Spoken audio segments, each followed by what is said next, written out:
Mga master, okay lang bang? Huwag niyong skip ang mga ads sa aking mga video kung okay lang mga master. Salamat sa solid na suporta po. Yon, what's up mga masters? Nandito na naman tayo sa panibagong araw, panibagong kabanata na naman ang pagsasama-samahan natin ngayon guys.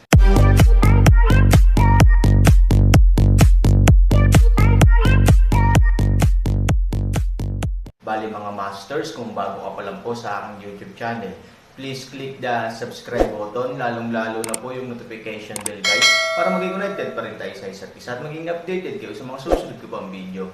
Bali mga masters, bago natin umpisahan ng kwento ay mag-shoutout po muna tayo para sa mga solid nating tagapakinig. Shoutout kay Fernando Jimeno, shoutout kay Goshen PH. Yun na nga mga masters, no? Bali hindi na ito patagalin. In 3, 2, 1, let's go!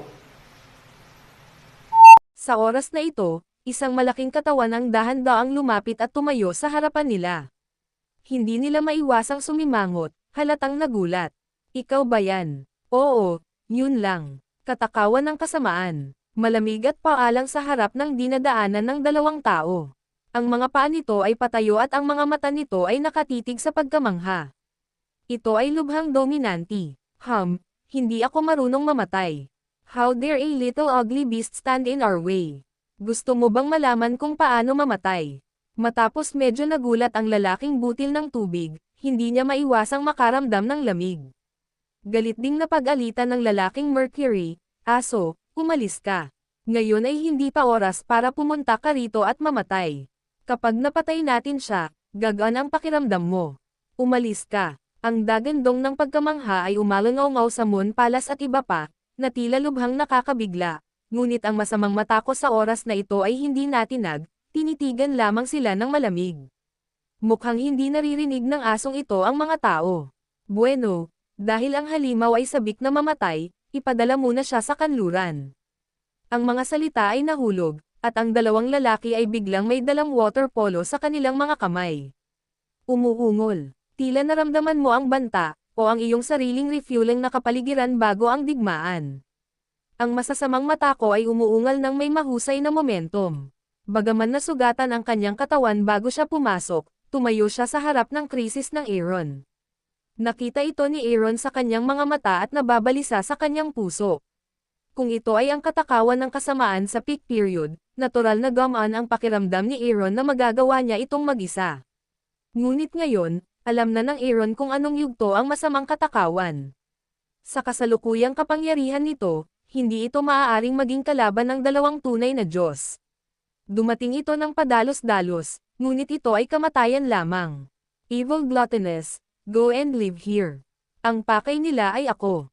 Buong lakas, si Aaron ay nagdikit ng kanyang mga ngipin at nagmamadali. Umuungol. Gayunpaman, ang tugon sa Aaron ay hindi ang matako na pag-alis ng kasamaan, ngunit isang dagandong, na direktang umatake sa 2 taong tubig sa susunod na segundo. Marahil para dito, ang pinakamagandang destinasyon ay ang mamatay kasama ang mga kaibigan. O marahil para dito, ito ang dignidad na kailangan para sa pagiging isang mabangis na hayop noong sinaunang panahon. Mamatay. Sa harap ng pag-atake ng masasamang matako, hindi na kinailangang bumaril ng magkasabay ang dalawang watermen, ngunit bumaba ang waterbidman. Halos pareho lang ng galaw ngayon. Sa pagharap sa mabangis na pag-atake ng masamang matako, hindi lamang siya umiwas, ngunit direkta at simpleng tinanggap ito. Kapag nagkita ang dalawa, ang natural na tubig nito ay ganap na nabali ang mga kuko ng masamang taotay.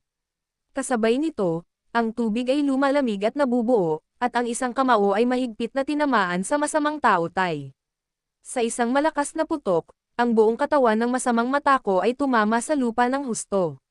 Ipinikit ni Aaron ang kanyang mga mata at hindi makayanan na makita ito muli, ngunit siya ay malungkot at galit.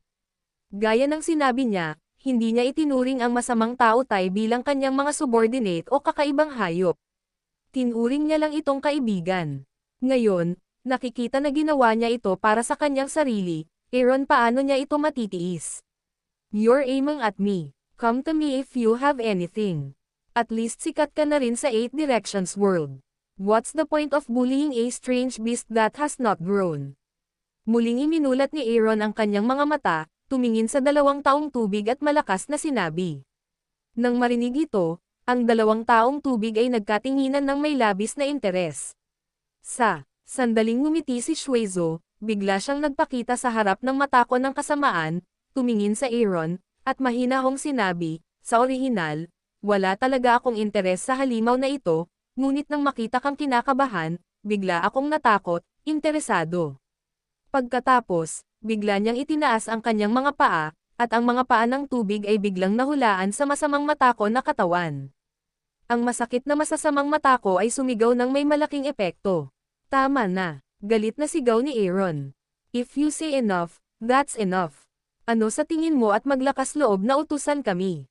Kung sapat na ang sinabi mo, I don't think it's enough. Ngumiti siya, at sa sumunod na segundo, itinaas niya ang kanyang paa, tinutukan ang katakawan ng kasamaan at gusto itong sipin. Umuungol. Sa isang dagandong, ang masamang tao ay tila ganap na nagalit. Anuman ang pinsala sa kanyang katawan, diretso niyang pinilit ang sarili na bumangon. Bago siya bumaba sa kanyang malaking paa, tumalikod siya at kumagat. Nabali ang paa ng tubig, ngunit sa isang kisap mata ay gumaling muli. You dumb dog, how dare you sneak on me? I tell you, you have successfully nagalit sa akin. I will make your life worse than death. Sa sandaling bumagsak ang boses, ang taong patak ng tubig ay biglang bumangon, na naglalayon sa katakawan ng kasamaan, at direktang sumugod.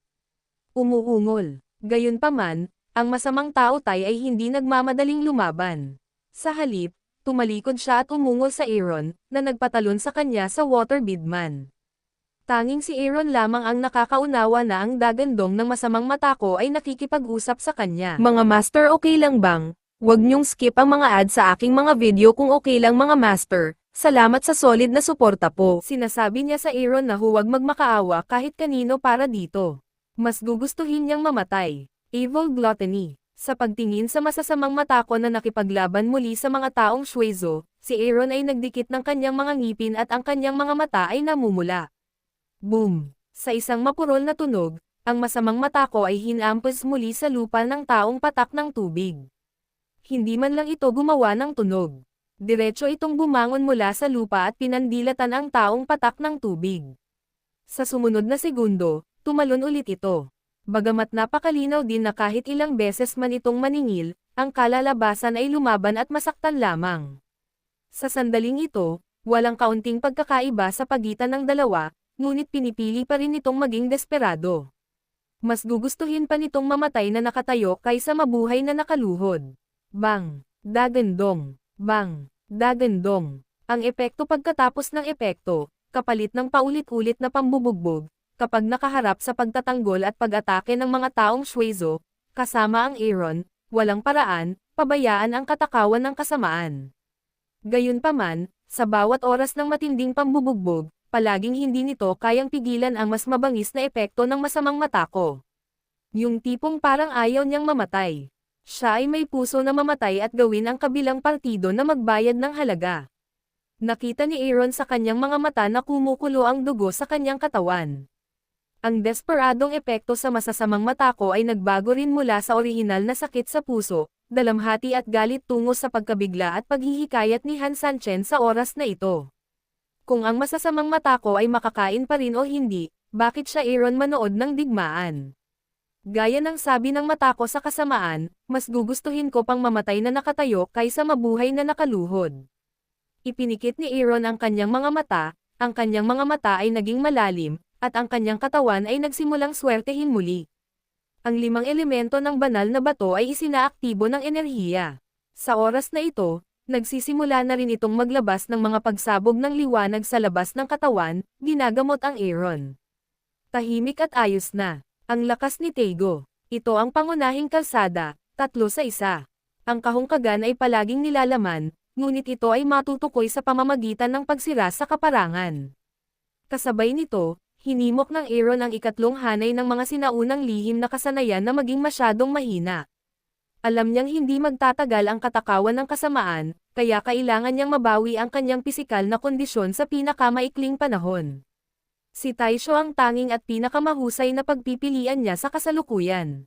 Bagaman, kahit ngayon, hindi pa rin maintindihan ni Han Sangki kung anong uri ng kasanayan ang Taisho at kung ano ang pinag-uusapan nito. Ngunit, gayunpaman, gagawin ng Aaron. Kung tungkol sa kung ano ang epekto nito at kung ano ang kapangyarihan nito, huwag mag-alala tungkol dito. Gayunpaman, ang isang patay na kabayo ay isang buhay na doktor ng kabayo. Nagbabago ang ugali ni Aaron, at nagbabago rin ang ugali ng mga taong Shuezo at mga taong Mercury. Sa pagtingin sa masamang mata ko na baliw na pagkatalo at pag-atake ng paulit-ulit, maging ang malupit na dalawa ay medyo nabigla sa oras na ito. This guy, hindi takot sa kamatayan. Hindi pa sila nakakita ng ganoong baliw at nakamamatay na lalaki. Kahit na natatakpan na siya ng mga galos at bali ang kanyang mga binti sa mga oras na ito, nakatayo pa rin siya sa natitirang dalawang paa at lumaban ng husto upang muling tamaan. Kung ang dating taong Shuezo ay mabisyo at ang kanyang mga galaw ay nilayon upang paglaruan ang katakawan ng kahihiyan at kasamaan, kung gayon sa sandaling ito, ang kanyang mga galaw ng pagpatay ay puno ng paggalang at takot.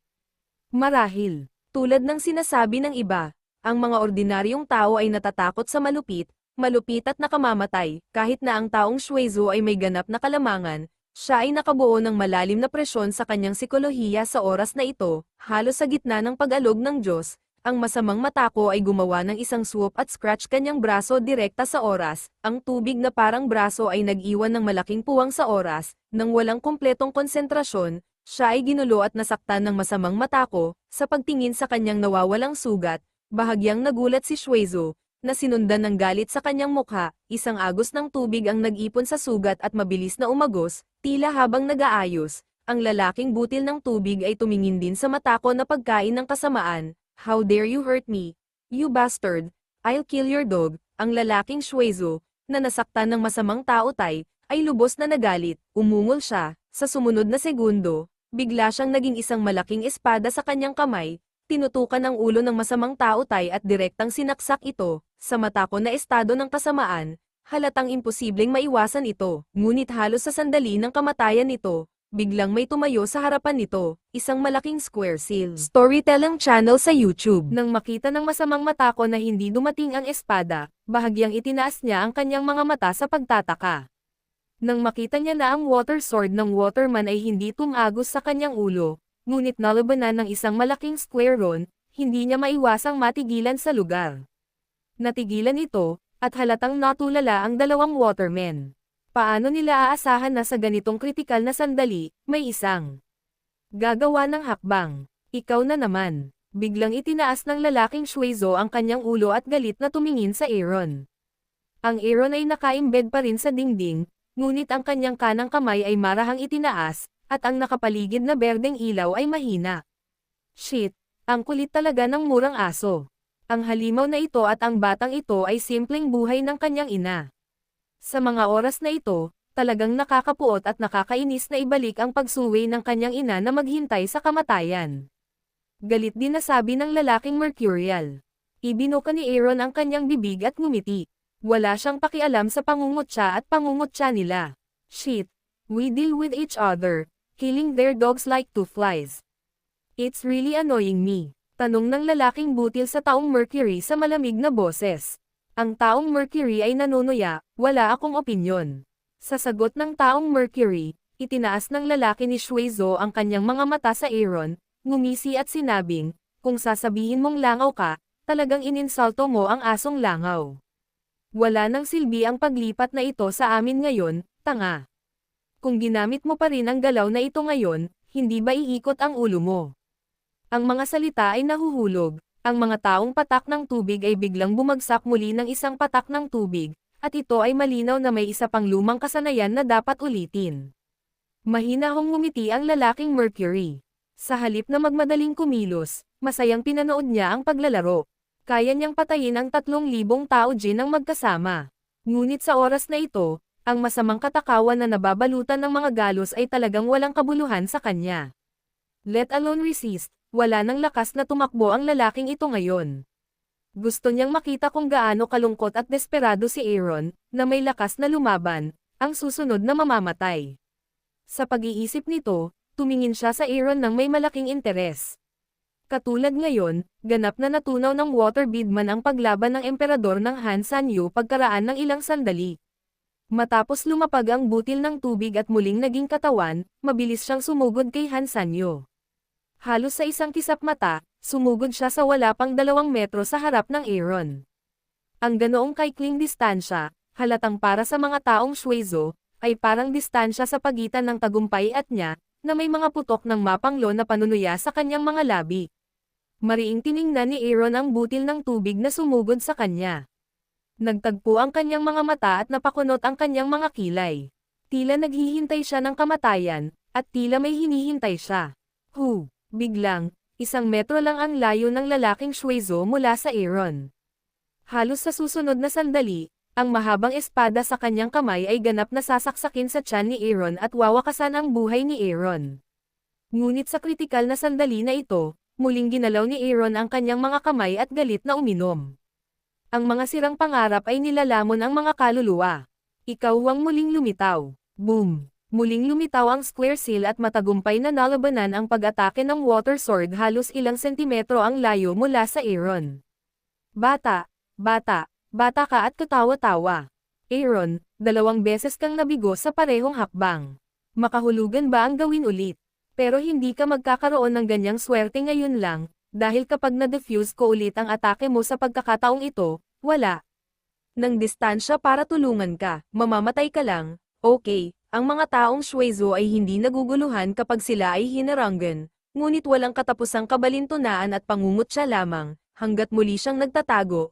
Ang kanyang susunod na pag-atake ay maaaring direktang tumagos sa Aaron gamit ang isang espada. Sa harap ng kanyang paghamak, malamig at mapait na ngumiti si Aaron, humiling at mahinang sinabing nakangiti, paano kung magtagumpay siya sa pangatlong pagkakataon, may isang matandang kasabihan na ito ay mabuti, hindi hihigit sa 3 bagay. Pagkatapos, nang sinusubukan ng lalaking Shuezo na matuno ang tubig, bigla siyang tumingin sa mag-aaral ng Aaron, puno ng pagkabigla. Yun na nga mga masters, no? Bali panibagong kabanata na naman yung natapos natin ngayong gabi. Muli, maraming salamat po talaga sa walang sawang suporta po sa aking YouTube channel na talagang inaabangan nyo po ang bawat upload ko po.